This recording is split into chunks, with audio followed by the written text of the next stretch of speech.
Hello students, Vande Mataram. Welcome to all of you in the session number 8 of chapter number 3, Human Reproduction. Last session तक हम लोगों ने pre fertilization event discuss की थी कि gametogenesis मतलब gamete का फॉर्मेशन कैसे होता है, फिर चाहे वो मेल गैमेट हो फीमेल गैमेट हो। अब दोनों गैमेट के बीच का फ्यूजन एंड देन उसका इम्प्लांटेशन मतलब फर्टिलाइजेशन एंड इम्प्लांटेशन मतलब उसका अटैचमेंट कैसे होता है वो हमें ये सेशन में डिस्कस करना है। नाउ जनरल प्रोसेस आपको पता है कि during the time of copulation intercourse या तो मैटिंग सीमेन रिलीज होगा पेनिस के थ्रू मतलब मेल रिप्रोडक्टिव ऑर्गन के थ्रू, कहाँ पे? वजाइना के अंदर, और ये प्रोसेस का नाम है इंसेमिनेशन। अब आपको स्क्रीन के ऊपर एक चार्ट दिख रहा है जिसमें ये मोटाइल स्पर्म वजाइना से सर्वाइकल कैनाल, वहाँ से यूटेरस, यूटेरस से ओविडक्ट का इस्थमस वाला पार्ट जो है वहाँ पे आएगा और वहाँ से एम्प्यूलरी इस्थमिक जंक्शन तक वो स्पर्म की एंट्री होती है। सेम टाइम पे ओवरी में से ओवा फिम्बरी के थ्रू कलेक्ट होगा, वहाँ से इनफंडिब्यूलम, वहाँ से एम्प्यूला, और वो एम्प्यूला से वो भी आएगा एम्प्यूलरी इस्थमिक जंक्शन। अब अगर दोनों एक ही टाइम पे वहाँ पे चलो समझ लो आ गए हैं, देन दोनों के बीच में फ्यूज़न होकर के फर्टिलाइजेशन नाम की प्रोसेस होगी। सो स्पर्म का फ्यूज़न अगर ओवा के साथ किया जाता है देन वो प्रोसेस का नाम है फर्टिलाइजेशन। और ऑलवेज आपको याद रखना है फर्टिलाइजेशन नाम का प्रोसेस फैलोपियन ट्यूब के अंदर ही होगा, और वो फैलोपियन ट्यूब का लोकेशन तो कि भाई ये एम्प्यूला और इस्थमिक के बीच का जंक्शंस, या तो मोर कॉमनली कभी कभार ऐसा भी बोला जाता है कि भाई एम्प्यूला रीजन के अंदर फर्टिलाइजेशन नाम का प्रोसेस होगा। नाउ ये ऊपर वाला जो चार्ट है कि जब भी स्पर्म वजाइना से ओविडक्ट के पोर्शन में मूव होता है तब उसको कौन कौन सपोर्ट प्रोवाइड करता है। For movement of sperm from vagina to uterus, uterus to oviduct, उसके लोकोमोशन में सपोर्ट प्रोवाइड करने के लिए point number 1 contractions of vaginal passage and uterine wall are helpful. ये वजाइनल पैसेज और यूटेरस की जो वॉल है वो कॉन्ट्रैक्ट होगी ताकि स्पर्म की मोटिलिटी को सपोर्ट मिल सके। Number 2 slimy secretion of oviduct also helps in this process, कि ओविडक्ट के अंदर से स्लाइमी सिक्रीशन होता रहता है, वो भी स्पर्म को आगे की ओर मूव करता रहता है, और ये प्रोसेस होने के लिए उसको कितना टाइम लगता है? 5 to 6 hours। नाउ दोनों के बीच में फर्टिलाइजेशन कब पॉसिबल है? Fertilization can only occur if ovum and sperm are transported simultaneously, one by one at a time. अगर ओवा और स्पर्म एम्प्यूलरी रीजन के अंदर अगर आते हैं देन दोनों के बीच का फ्यूजन पॉसिबल हो पाता है। यही एक रीजन है कि वाई ऑल कोपुलेशंस, ऑल मैटिंग, कि हर एक बार सेक्सुअल रिलेशनशिप रखने से फर्टिलाइजेशन या तो प्रेगनेंसी नहीं रहती है। उसके पीछे का रीज़न तो शायद दोनों का जो टाइम पीरियड है आने का वो अलग अलग होगा। सो अब स्पर्म और ओवा के बीच में हमने फर्टिलाइजेशन चलो कर दिया तो दोनों का फ्यूज़न मतलब हो गया फर्टिलाइजेशन। ना फर्टिलाइजेशन के टाइम पे मिलियन नंबर ऑफ स्पर्म आपको पता है वजाइना के अंदर मूव हुए हैं। So sperm comes in contact with zona pellucida layer of ovum.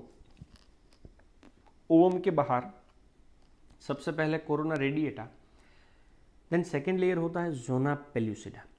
अब जैसे ही ये स्पर्म जोना पेल्यूसिडा के कांटेक्ट में आ जाता है induce a changes in the membrane. ये मेम्ब्रेन के अंदर थोड़ा सा चेंजेस हो जाता है, क्योंकि उसको एक बात समझ में आ जाती है कि अब एक स्पर्म की एंट्री ओवा के अंदर हो चुकी है, so that block the entry of additional sperm. दूसरे नंबर ऑफ स्पर्म की एंट्री वो वहाँ पे नहीं होने देगा, जो जोना पेल्यूसिडा को कभी कभार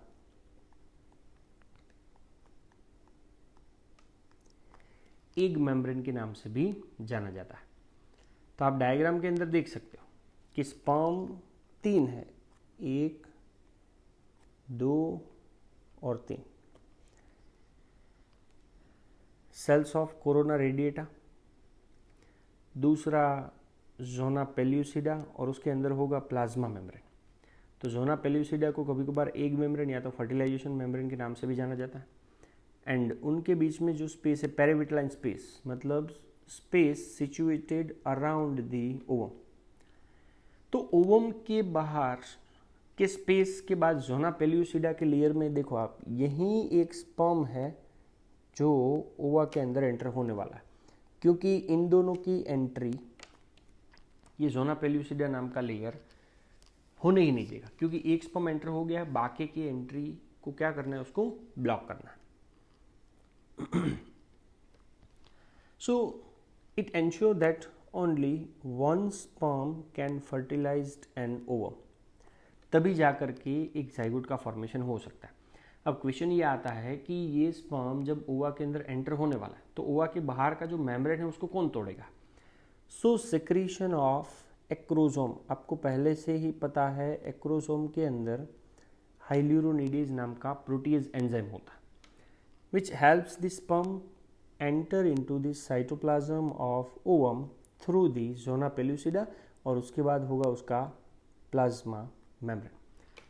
तो फाइनली स्पर्म का जो हेड होता है और उसका मिडल पोर्शन कहाँ पे एंटर हो जाएगा?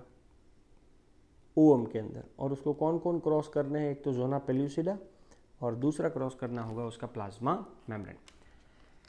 तो आपको मैंने प्रीवियस लेक्चर के अंदर बताया था कि जब भी दोनों के बीच में फ्यूजन होगा, this induce the completion of the meiotic division. पर कौन सा मियोटिक डिवीजन कंप्लीट होगा? Meiotic division 2 of secondary oocyte। So second meiotic division भी अनइक्वल है। क्यों? क्योंकि फर्स्ट भी अनइक्वल था।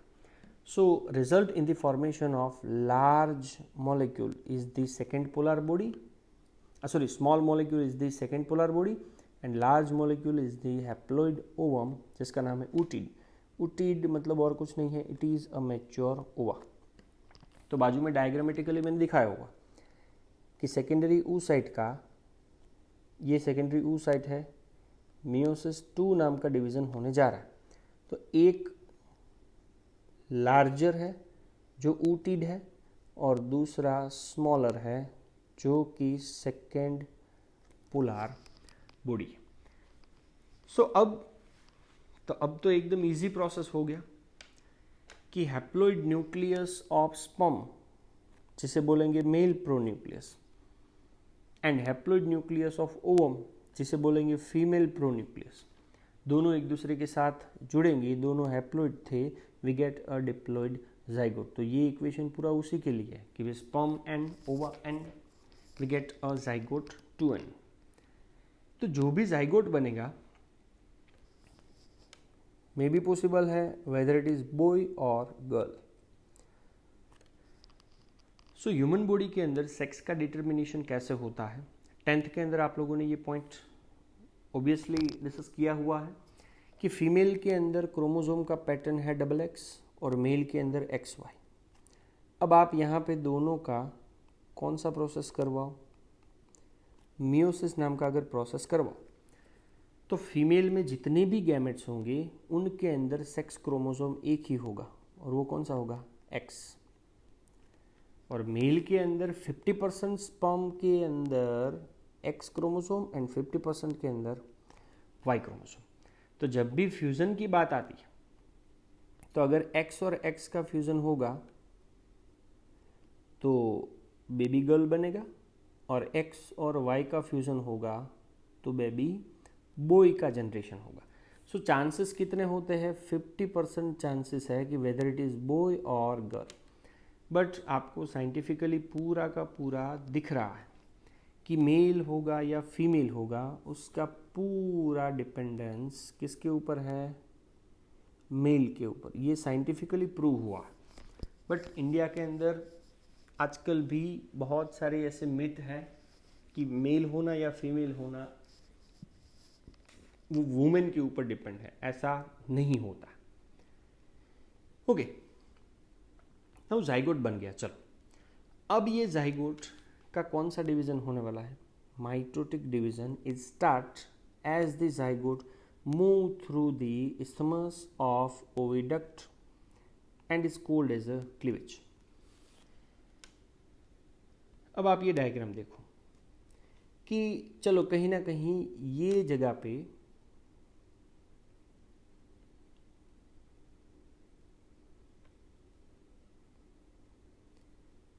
ये प्लेस पे फ्यूज़न हुआ ना, वो जाइगोट को ये डायरेक्शन में आगे बढ़ना होता है, क्योंकि फर्टिलाइज्ड ओवा को आपको पता है यूटेरस की वॉल में अटैच होने के लिए जाना। तो जाइगोट जब ओविडक्ट से यूटेरस की ओर जा रहा होता है, माइटोटिक डिवीज़न चलता रहता है उसके अंदर। तो वो माइटोटिक डिवीज़न को बोला जाता है क्लीवेज टुवर्ड्स द यूटेरस, जिसमें 2 sailed condition, 4 celled, 8 sailed, 16 sailed जैसे डॉटर सेल्स बनेंगे। और वो स्टेजेस को क्या नाम दिया जाता है? ब्लास्टोमियस। तो आपको मैं डायग्रामेटिकली पूरा एक्सप्लेन कर देता हूँ कि ए नाम दिया है सेकेंडरी oocyte, बी है फर्टिलाइजेशन। आप एक स्टेज बीच में रख सकते हो जाइगोट। जाइगोट का डिवीज़न एक बार करोगे 2 सेल्ड, 4 सेल्ड, 8 सेल्ड, तो वहाँ से 8 सेल्ड को बोलेंगे, जो बनेगा स्टेज उसका नाम है 16 सेल्ड। तो ये 8 से 16 सेल्ड वाला जो कंडीशन है उसे साइंटिफिक लैंग्वेज में क्या बोला जाता है? मोरूला। कि 8 से 16 स्टेज वाला अगर ब्लास्टोमियर है is consider as a morula. Now ये मोरूला जो है कंटिन्यूसली वो भी डिवाइड होता रहता है, और मोरूला का कन्वर्जन किस में हो जाता है? ब्लास्टोसिस्ट में। और ये ब्लास्टोसिस्ट फर्दरली कहाँ पे मूव होगा? यूटेरस के पास। तो अब फिर से मैं आपको डायग्राम दिखा देता हूँ। ये मोरूला था, और मोरूला के बाद जो स्टेज बना वो स्टेज का नाम क्या आया? ब्लास्टोसिस्ट। तो आप डायग्राम में देखो कि ए, बी, सी, डी, ई, एफ और जी तक, मतलब ब्लास्टोसिस्ट तक हम लोगों ने डिस्कस किया। अब ये ब्लास्टोसिस्ट का स्पेसिफिसिटी क्या है? तो ये भी सेम टू सेम वैसा ही डायग्राम है।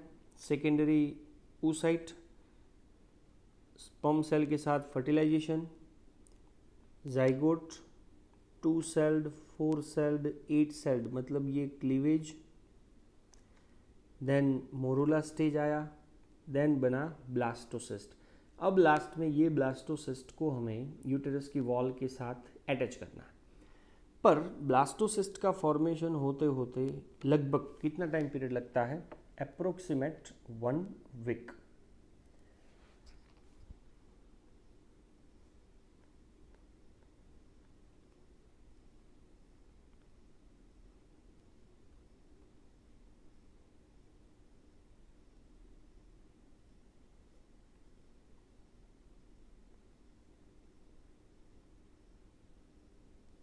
ओके, अप्रोक्सीमेट 1 वीक का टाइम पीरियड ये ब्लास्टोसिस्ट को फॉर्म होने के लिए लगने वाला है।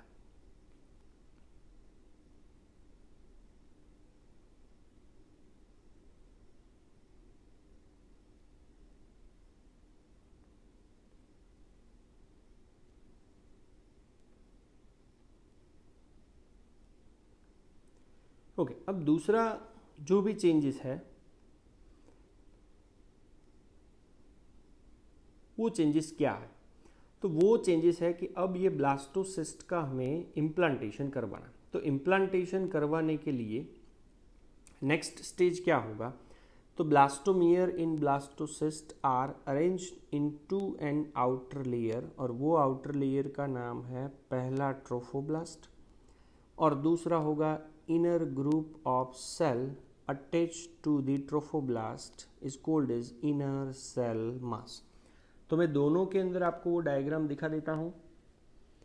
पहले आप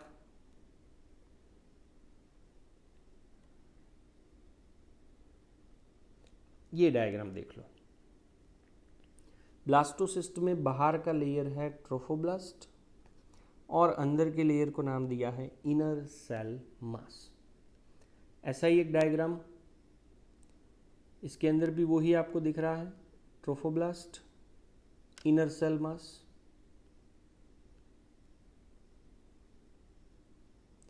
और ये डायग्राम भी वही है कि बाहर का लेयर है ट्रोफोब्लास्ट जो कहीं ना कहीं एंडोमेट्रियम के साथ जुड़ेगा, एंड अंदर का है इनर सेल मास जो आगे जाके क्या बनाने वाला है, एम्ब्रियो। सो ट्रोफोब्लास्ट का लेयर आपको मैंने पहले ही बताया एंडोमेट्रियम के साथ अटैच होगा, and inner cell mass get differentiated into the embryo. Now अब बारी है अटैचमेंट की। तो अटैचमेंट के लिए डायग्राम कैसा, तो आप लोग देख सकते हो ये पार्ट, या तो और भी क्लियरली दूसरे डायग्राम के अंदर मैं आपको दिखाता हूं, ये वाला portion.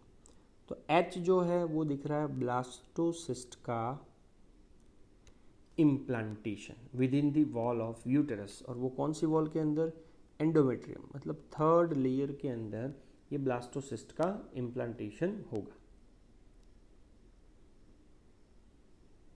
Okay, so after attachment, uterine cell rapidly divide and covers the blastocyst। क्योंकि यूटेरस को वो ब्लास्टोसिस्ट को पूरा का पूरा दोनों साइड से कवर करना होता है, तो सेल्स रैपिडली डिवाइड होकर के ये ब्लास्टोसिस्ट को दोनों साइड से क्या कर लेता है, कवर कर लेता है। So we can say that blastocyst become embedded, inserted, कहाँ पे, in endometrium of uterus. So finally blastocyst का अटैचमेंट कहाँ पे हो गया, एंडोमेट्रियम के अंदर, and this is called is the implantation. And वहाँ से क्या स्टार्ट होगा, that leads to the pregnancy.